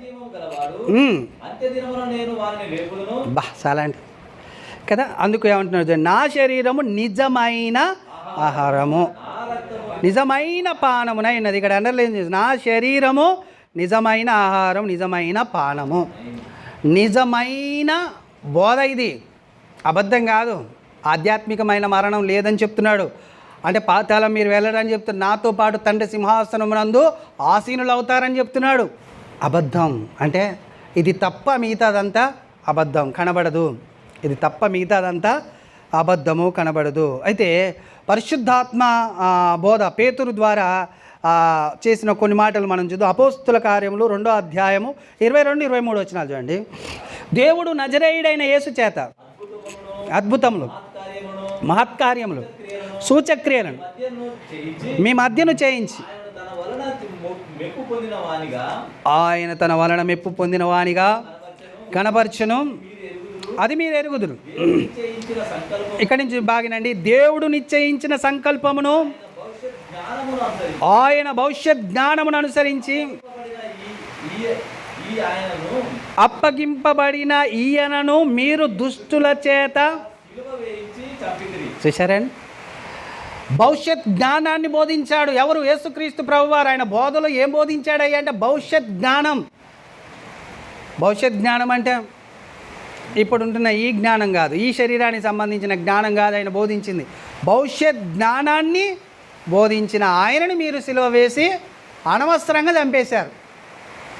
మీరు భవిష్యత్ జ్ఞానాన్ని బోధించకుండా దేవుని సంకల్పానికి అడ్డుపడ్డారు. కాబట్టి మీకేం లేదు, భవిష్యత్ లేదు. ఉందా అండి భవిష్యత్ వాళ్ళకల్లా వాళ్ళే ఏం చేసుకున్నారు, కాల రాసుకున్నారు. ఈ బోధ విన్నప్పుడు కొంతమంది అందులో అయ్యో ఇంత పని చేసామా, ఏం చేయాలి మేము అన్నారండి కొంతమంది. ఎక్కడ చూడండి, అది 36వ వచనంలో మీరు సిలువ వేసిన యేసునే దేవుడు ప్రభువుగాను క్రీస్తుగాను నియమించెను, ఇది ఇజ్రాయేలు వంశం అంతయు రూఢిగా తెలుసుకున్నామని చెప్పాను. వారి మాట విని ఏం చేశారేటండి, నొచ్చుకొని అన్నకాడ ఒకటి ఉందా, కింద చూడండి. ఈ మాటలు ఏమయ్యాయి వారి హృదయంలో.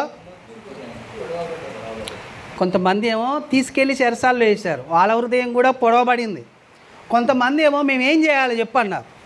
2 విధాలుగా దేవుని బోధ అక్కడ పనిచేస్తుందండి. కొంతమంది ఏమో అబ్బా మేము చేసింది తప్పేరా, ఏం చేయాలి ఇప్పుడు, ఈ తప్పును సరి చేసుకోవాలంటే అని కొంతమంది అన్నారు. కొంతమంది ఏం చేస్తున్నారు, ఇలా తీసుకొని 4వ అధ్యాయం 1వ వచనం చూడండి. వారు ప్రజలతో మాట్లాడుచుండగా యాజకులను దేవాలయపు అధిపతియు సద్దుకైలను వారు ప్రజలకు బోధించుటయు యేసును బట్టి మృతుల్లో నుండి చూసి కలగరపడి వారి మీదికి వచ్చి వారిని బలాత్కారంగా పట్టుకొని సాయంకాలం అయినందున మరుసటి వరకు వారిని కావలిలో ఉంచేరి. చూసారండి, అంటే కావలిలో అంటే తీసుకెళ్ళి చెరసాల్లో వేసేశారు. వేసి అక్కడ కావాలని వాళ్ళని పెట్టారు. ఎవరు ఈ మాటల్ని హృదయంలో నెచ్చుకున్నవారు, మీరు యేసుక్రీస్తుని చంపుతున్నారు, మీరు యేసుక్రీస్తుని చంపారు. భవిష్యత్ జ్ఞానం అనుసరించి ఒక మనిషిని ఆయన పంపిస్తే మీకు భవిష్యత్ జ్ఞానం అందించడానికి ఆయన అనవసరంగా మీరు చంపేశారు అని ఖచ్చితంగా చెప్తున్నారండి. ఇదేంది మా మీద వీడు నింద మోపుతున్నాడని కొంతమంది తీసుకెళ్ళేమో చెరసాలు వేస్తే కొంతమంది ఏం చేయాలయ్యా? ఇప్పుడు మేము ఏం చేయాలి? యేసుక్రీస్తు ప్రభువారు మా కొరకు వచ్చి ప్రాణం పెడుతుంటే మేము దాన్ని గ్రహించలేదు, ఎరగలేదు, తెలుసుకోలేదు. ఇప్పుడు మేమేం చేయాలి అన్నప్పుడు వాళ్ళ 37వ వచనంలో అంటున్నాడు చూడండి, వారి మాటలు హృదయంలో నొచ్చుకొని సహోదరులారా మేమేమి చేతుమని అడగగా పేతురు మీరు మారు మనసు పొంది పాప క్షమాపణ ప్రతివాడు యేసుక్రీస్తు నామం బాప్తిస్మం పొందుదురు అని చెప్పేశారు. దాదాపుగా 3,000 మంది ఇక్కడ మారారు. దాదాపుగా 4వ అధ్యాయంలోనికి వెళ్ళేసరికి 5,000 మంది బాప్తిస్మం తీసుకున్నారు. మారిన వాళ్ళు ఉన్నారు, వీళ్ళని తీసుకెళ్ళి చెరసాలలో వేసిన వాళ్ళు. అంటే వాక్యము ఒకరినేమో పొడిచి గాయపరిచి ఏం చేస్తుంది? ఇబ్బందికరంగా చేస్తుంది. కొంతమందినేమో మార్చి అయ్యో మేము ఇప్పుడు మారితే బాగుండు, ఆ భవిష్యత్ జ్ఞానంలోనికి మేము వెళ్తే బాగుండు అనేటట్లు కొంతమందిని చేస్తుంది అన్నమాట. మొదటి నుంచి అందరూ ఏమి నమ్మలే యేసుక్రీస్తు బోధిస్తే. కొంతమందిని చంపేశారు. 12వ అధ్యాయం చూడండి, 12వ అధ్యాయం 1వ వచనం. ఇది అపోస్తుల కార్యం 12వ అధ్యాయము 1వ వచనం. దాదాపు అదే కాలమందు రాజైన హేరోదు సంగపు వారిలో కొందరిని బాధ పెట్టుటకు బలత్కారంగా పట్టుకొని యోహాను సహోదరుడైన యాకోబును శిష్యరండి ఏం చేశారట? ఖడ్గముతో చంపించిరి. శిష్యరండి మళ్ళీ ఇది ఎవరికి ఇష్టం అంటే ఆ చంపడం యోధులకు ఇష్టమైన కార్యం అని తెలుసుకొని పేతురును కూడా పట్టుకొనెను. ఆ దినములు పులియని రొట్టెల పండగ దినములు. చాలు తీసుకెళ్ళి ఒక ఆయన చంపేశారు, ఒక ఆయన చెరసాలు వేసేసారు తీసుకెళ్ళి. ఎందుకో వాళ్ళు బోధిస్తుంటే వీళ్ళకు ఇబ్బంది అయింది. వీళ్ళు హృదయంలో నరకబడ్డారు, పొడవబడ్డారు, హృదయం నొచ్చుకుంది. 8,000 మంది మారారు. కొంతమంది వీళ్ళని తీసుకెళ్ళి చంపడం ఇవన్నీ చేయడం జరుగుతున్నాను. అంటే నిజమైన బోధ విన్నప్పుడు 2 అంచుల గల వాడిగల ఖడ్గం కదండి. పరిసయ్యులను సద్దుకాయలను వీరినేమో యేసుక్రీస్తును చంపేటట్లు పురిగొలిపింది. అక్కడ ఉండిన చాలామంది మారటానికి కూడా వీలు కలగజేసింది. చాలామంది పరిసయ్యులు కూడా మారారు తెలుసా? నికోదేము పరిసయ్యుడు మారాడు. ఇక చాలామంది పరిసయ్యులు ఉన్నారండి, మారారు వాళ్ళు. కానీ కొంతమంది ఏమో ఇబ్బంది పడ్డారు. నిజమైన బోధ అలా ఉంటుందన్నమాట. ఒకటి సంపూర్ణంగా మారు మనసన్న కలగజేస్తుంది, ఇంకొకటి విరుద్ధంగా తిరగబడి మనుషులని చంపే రేంజ్ ఆలోచనలైనా కలుగుతాయి. ఇది నిజమైన బోధ. అబద్ధమైన బోధ చెప్పానుగా, ఉడత ఊపులు, ఏమిటికి పనిచేయదు. ఏదో ఒకటి జరగాలి మొత్తానికి. కట్టిరగకూడదు, పాము చావకూడదు అంటే ఎట్టండి? దేవుని బోధ అలా ఉండదు. ఒకటి నిన్ను రేపి ఆ బోధించిన మీద కక్ష పగ పెట్టుకోవడం చేస్తుంది. రెండవది నువ్వు మొత్తం సంపూర్ణంగా మారి దేవుని వైపు తిరిగి ఆ భవిష్యత్ కాలంలోనికి వెళ్ళేటట్లయినా చేస్తుంది. ఇది నిజమైన బోధ, మీరు నమ్మాలి. ఈ బోధని తేక ఎవడైనా మీ ఇంటికి వచ్చిందనుకో వాళ్ళని చేర్చుకో అన్నదండి, చేర్చుకోవద్దు అన్నది. 2వ యోహాను పత్రిక 10వ వచనం, 1వ అధ్యాయం ఉంటుంది 10వ వచనం. ఎవడైనాను ఈ బోధను తేక మీ వద్దకు వచ్చిన ఎడల వాణ్ణి మీ ఇంట్లో చేర్చుకునవద్దు, శుభమని వానితో చెప్పను వద్దు. అర్థమైందండి? ఒకటి నిన్ను గాయపరిచైన పోవాలివాడు, ఒకటి నువ్వు ఆని మీద నువ్వు పగనన్న పెట్టుకోవాలి. ఈ రెండిట్లో ఏదన్నా ఒకటి తప్పకుండా నిజమైన బోధ అయితే జరుగుద్ది. ఇక వేరేది ఏది కాకుండా ఉండనైతే ఉండదు. ఒకవేళ అది ఉందంటే అది అబద్ధమైన బోధ. ఆన్ని మాత్రం ఇంట్లోకి కాదు కదా, ఆనికి శుభమని కూడా వందనలు కూడా చెప్పొద్దని చెప్తున్నాడు అనమాట. గ్రహించాలి నిజమైన బోధ ఏది, అబద్ధమైన బోధ ఏది అనేది. సమాధానం అన్నారు ప్రవక్తలు, అక్కడ ఉండిన యాజకులు, అక్కడ ఉన్న ప్రజలు కూడా ఇష్టపడ్డారు దాన్ని. మరి సమాధానం వచ్చింది వాళ్ళకు? ఏం కలిగింది?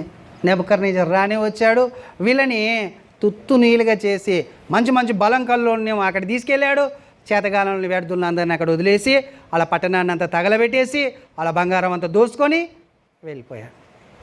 ఏం లాభం ఉంది మీరు ప్రవచిస్తే? మీ బోధ ఏం లాభం? అదే యేసుక్రీస్తు ప్రభువారు చెప్పిన బోధ విన్న లాజరు తెలుసుగా అండి. లాజరు ఎక్కడ పోయాడు? పరలోకం వెళ్ళాడు. అదే ధనవంతుడు పాతాళంలోనికి వెళ్ళాడు. అది నిజమని అక్కడ తెలియజేశాడు, రుజువుపరిచాడు అనమాట. అదనమాట, అర్థమవుతుందండి. ఇప్పుడు కష్టపడవలసింది దేని కొరకయ్యా అంటే దీని కొరకు, నిజమైన బోధ కొరకు మనము కష్టపడాలి. కానీ దయ్యముల బోధ విన్నారు, అపవాది బోధ చేసేది విన్నారు, అంతేకాకుండా ఇప్పుడు అబద్ధ బోధ కూడా విన్నారు. ఇంకొక బోధ ఉందండి మీకు చెప్పడం, అన్య బోధ కూడా ఏం ప్రయోజనకరమైంది కాదు అనేటట్లు హెబ్రీ పత్రిక 13వ అధ్యాయము 9వ వచనం చేయండి, కంప్లీట్ అయిపోద్ది వచనం చూపిస్తే మీకు. హెబ్రీ పత్రిక 13వ అధ్యాయం. అన్య బోధల చేత తిప్పబడకుడి, భోజన పదార్థములను బట్టి కృపను బట్టి హృదయము స్థిరపరచుకును మంచిది, భోజనములను బట్టి ప్రవర్తించిన వానికి. చూశారండి, దేవుడు ఖచ్చితంగా చెప్పి భోజనాన్ని బట్టి సంతోషించు వాడికి ఏ ప్రయోజనమో కలగ. ఈ అన్య బోధ దేని గురించి చేస్తుంది అని అంటే భోజనం, నీ శరీరం కొరకు. కాబట్టి దాని మీద మీరు అసలు అది ప్రయోజనకరమైందే కాదు. ఈ దయ్యముల బోధ విశ్వాసాన్ని జరుపుతుంది. మనుషుల బోధ ఏం చేస్తుంది? నాశనంలోనికి తీసుకువెళ్తుంది. ఈ లోకంలోనే 2-3 స్నేహితులు ఒక్కడ కూడారు అనుకోండి, దేవుని సంబంధం లేకుండా స్నేహితులు, వాళ్ళు ఏం చేస్తుంటారు తెలుసా? ఏదో ఒక చెడు పని చేస్తారు, మంచి పని చేయలేరు. వాళ్ళ వల్ల కానీ కాదు, ఎందుకంటే బోధ లేదు. మనం చెప్పగలుగుతాం వీళ్ళు ఏం చేస్తారు అనేది. ఒక 4 కూడితే వాడు ఏం జరుగుతుందో నేను చెప్పగలుగుతాను. కానీ ఇలా మీరు 4 ఒక్కడ కూడారనుకో ఏం చేయగలుగుతారు, ఏం చెప్తారో, మీరు ఏం చేస్తారో కూడా చెప్పగలుగుతాం మనం. అట్లుంటుందన్నమాట దేవుని బోధ. ఆయన ఆత్మ సంబంధమైన విషయాల యందు ఆలోచన కడిగి మనల్ని నడిపిస్తుంటాడు. అదే మనకేమైద్ది? ఆశీర్వాదం అయింది. అదే మనకేమైద్ది? దీవెనగా మారుతుంది. ఆయన మనల్ని ప్రతిదీ అనుకూలంగా మార్చి ప్రతికూలతలన్నిటినీ దూరపరిచి మనల్ని నడిపిస్తాడు. నిజమైన బోధ కాడకి ఇంతమంది ఉంటారు, గుర్తుపెట్టుకోండి. ఎవరైతే ఈ బోధకు లోబడి బ్రతుకుతాడు వాడికి భవిష్యత్తు దొరుకుద్ది. ఎవడైతే ఈ బోధకు లోబడక అన్య బోధల వైపు తిరుగుతాడో, దయ్యముల బోధకు లోబడతాడో, మనుషుల ఆలోచనలకు లోబడి, లేకపోతే పరిచయులని పులిసిన పిండి దగ్గరికి వెళ్తారో వాళ్ళంతా ప్రయోజనకరమైన స్థలంలోనికి వెళ్ళరు. భవిష్యత్తులోనికి వాళ్ళు భవిష్యత్ జ్ఞానాన్ని దేవుడు పంపించాడు కదా, ఆ భవిష్యత్ జ్ఞానాన్ని అనుసరించి పరలోకం చేరు. అర్థమైందండి? ఏది అబద్ధమైన బోధ, ఏది నిజమైన బోధ అంటే ఇంత ఖచ్చితంగా ఉంటుంది. నిజమైన బోధ అవతల వ్యక్తిని తప్పకుండా గాయపరుస్తుంది. ఒకటి, వాడు దేవుడి చిత్తంలో ఉంటే వాడు మారుతాడు, వాడు దేవుడి చిత్తంలో లేకపోతే వాడు పోతాడు, యాడికి? పాతంలోనికి పోతాడు. అది గమనించాలి. బోధలను కూడా మనం వింటున్నప్పుడు ఆత్మ సంబంధమైన బోధ చేస్తున్నారా, ఎవరైనా శరీర సంబంధమైన బోధ చేస్తున్నారా అనేది కూడా మనం గ్రహించి